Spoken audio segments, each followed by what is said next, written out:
नमस्कार। आज हम एरेज पर बात करने वाले हैं। हमारा स्रोत है एरेज एक्सप्लेन्ड और हम जानेंगे कि ये डेटा संभालने का इतना जरूरी तरीका क्यों है। हाँ, तो आज का मकसद क्या है?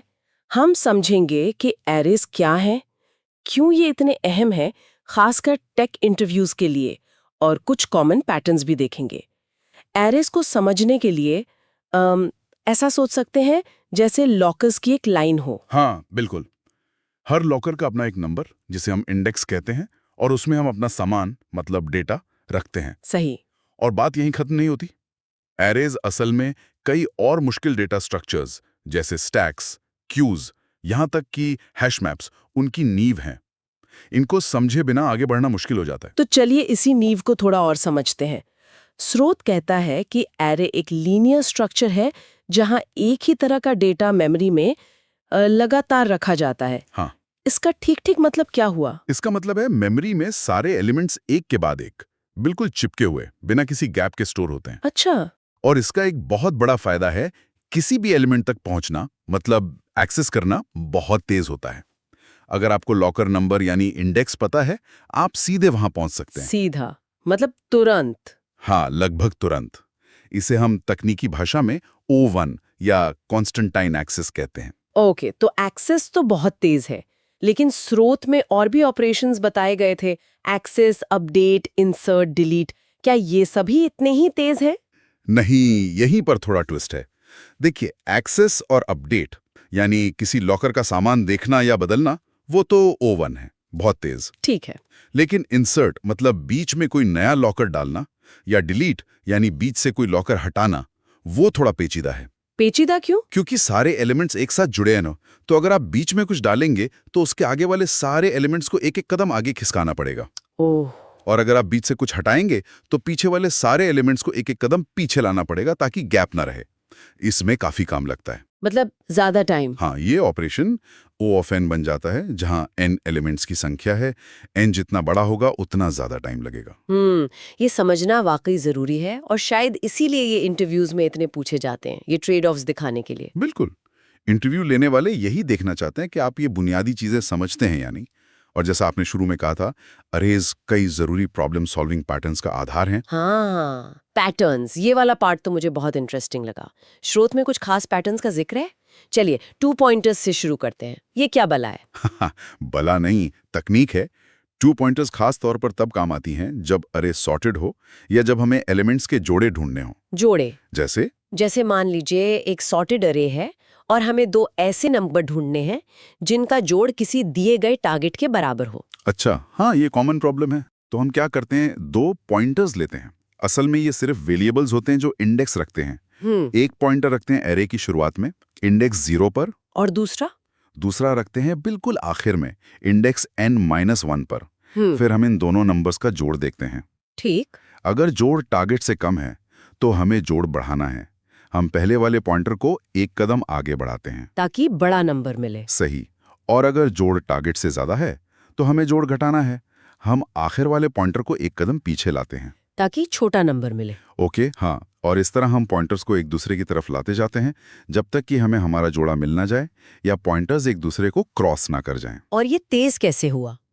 तेज इसलिए हुआ क्योंकि हमने पूरी एरे को बस एक बार ही देखा।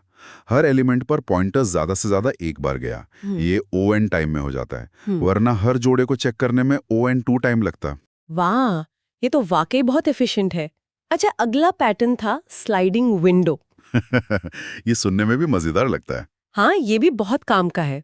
स्लाइडिंग विंडो तब इस्तेमाल होता है जब हमें एरे के किसी हिस्से मतलब सब एरे या सबस्ट्रिंग पर कुछ कैलकुलेट करना हो। जैसे किसी विंडो साइज के अंदर सबसे बड़ा जोड़ निकालना हो या सबसे लंबी सबस्ट्रिंग जिसमें कोई कैरेक्टर रिपीट ना हो रहा हो। अच्छा, तो इसमें विंडो क्या है? विंडो एक तरह से एरे का एक हिस्सा है जिसे हम देख रहे होते हैं। मान लीजिए शुरू के 3 एलिमेंट्स, ये हमारी विंडो हो गई। ठीक है, फिर ये स्लाइड कैसे करती है? हम विंडो के एक सिरे को आमतौर पर आखिरी वाले सिरे एंड को आगे बढ़ाते हैं, जिससे विंडो में नया एलिमेंट आता है, विंडो बड़ी होती है। ओके। और कभी-कभी किसी शर्त के पूरा ना होने पर, जैसे विंडो बहुत बड़ी हो गई या उसमें कोई डुप्लीकेट आ गया, हम विंडो के दूसरे सिरे को यानी शुरू वाले सिरे स्टार्ट को आगे बढ़ाते हैं, जिससे विंडो छोटी होती है। अच्छा, तो विंडो का साइज बदलता रहता है? हाँ, जरूरत के हिसाब से।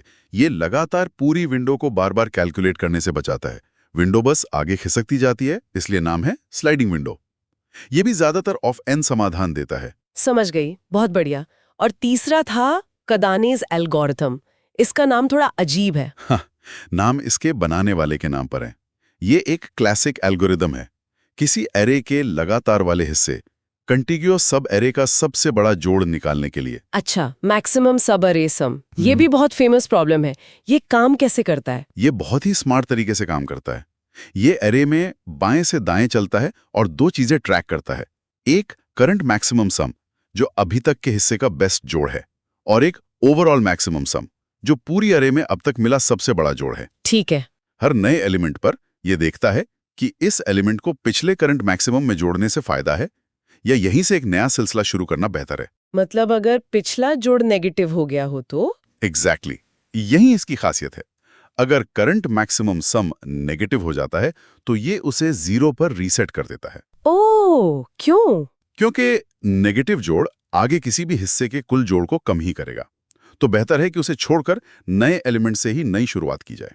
ये मानकर कि पिछला सब घाटा था, अब नई शुरुआत करते हैं। अरे वाह, ये तो सच में होशियारी है। नेगेटिव नंबर्स को हैंडल करने का ये तरीका कमाल का है। ये भी O ऑफ n है ना? जी हाँ, ये भी पूरी अरे को सिर्फ एक बार देखकर O ऑफ n टाइम में काम कर देता है। कमाल है। शुरुआत में प्रीफिक्स सम और बाइनरी सर्च जैसे कुछ और पैटर्न्स का भी जिक्र था। हाँ बिल्कुल, प्रीफिक्स सम बहुत काम आता है जब आपको बार बार किसी रेंज का जोड़ निकालना हो।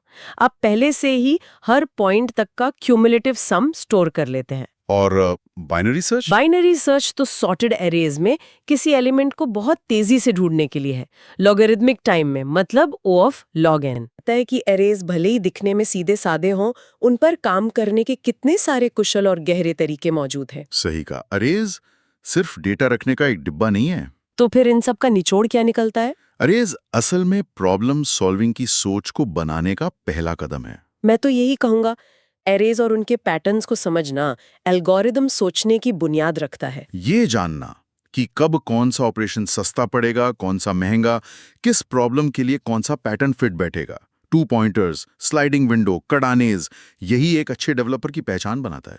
और श्रोत ने प्रैक्टिस पर बहुत जोर दिया था। हाँ, क्योंकि इन पैटर्न्स को सिर्फ जानना काफी नहीं है, उन्हें असल प्रॉब्लम में पहचानना और सही ढंग से लागू करना, इसके लिए बहुत अभ्यास चाहिए, और विजुअलाइजेशन भी। विजुअलाइजेशन मतलब प्रॉब्लम को, डेटा स्ट्रक्चर को अपने दिमाग में या कागज पर तस्वीर की तरह देखना। एरे कैसे दिख रही है, पॉइंटर्स कहाँ हैं, विंडो कैसे खिसक रही है, ये सब सोचने से मुश्किल प्रॉब्लम भी आसान लगने लगती हैं। ये बहुत अच्छी टिप है। और एक आखिरी सवाल मैं श्रोताओं के लिए छोड़ना चाहूंगा सोचने के लिए। क्या ऐसा हो सकता है कि किसी एरे प्रॉब्लम को हल करने का सबसे अच्छा तरीका इन जाने पहचाने पैटर्न से भी अलग हो? कोई ऐसा तरीका जो सिर्फ उसी खास प्रॉब्लम के स्ट्रक्चर से ही निकल कर आता हो?